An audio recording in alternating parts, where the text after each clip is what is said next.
How easy is it to make money in India? Just grab any random rock, slap some red paint on it, scatter a few coins around, and boom, you've created a deity.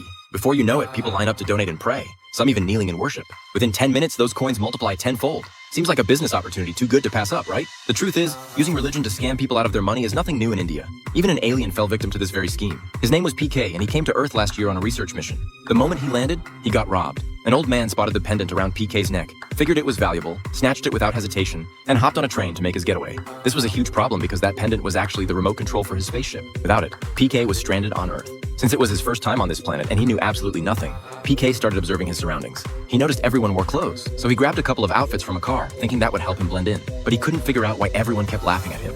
After cycling through several outfits, it finally clicked. Clothes are gender specific. Next, PK discovered this strange paper with an old man's picture on it that could somehow be exchanged for stuff. Amazing! And getting this paper wasn't hard at all. You could find it in clothes left in cars or pick it up from blind people on pedestrian bridges. Now that food and clothing were sorted, there was still one major problem: the language barrier. For instance, he noticed a hairdresser whose clothes looked a bit off, but he couldn't just tell him, so he tried to fix it for him instead. The hairdresser looked pretty annoyed. Did I ruin his fashion statement? So PK tried to put the clothes back the way they were.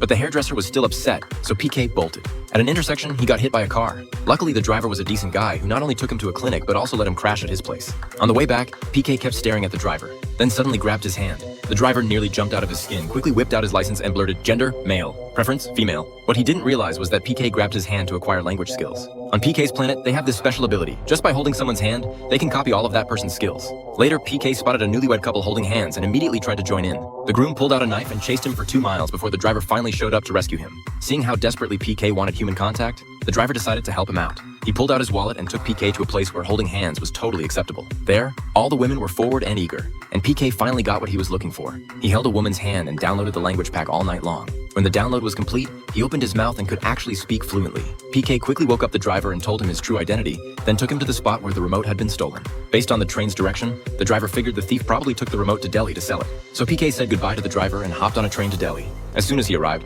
PK started asking around if anyone had seen his remote. Everyone told him the same thing: ask God. God knows everything. PK was totally confused. Who is this God person and why is he such a big deal? A street vendor pointed to a stall and said, "Buka, that's God right there. Small ones are 50, big ones are 100. Half skeptical, PK bought one and sat by the road to test it out. "God, please give me food." Right then, a kind stranger happened to give some food to a nearby beggar. PK stared at the food in his hands, completely stunned. This God thing actually works. So he quickly made another wish for his remote, but nothing happened this time. Maybe the statue's battery died? He took the statue to the vendor asking for new batteries. The vendor saw how clueless he looked and conned him. "Your wish is too big. Go to a temple and pray to the bigger gods. Here, I'll give you a good deal on these offerings. Hurry up and go." And so began PK's God-worshipping journey.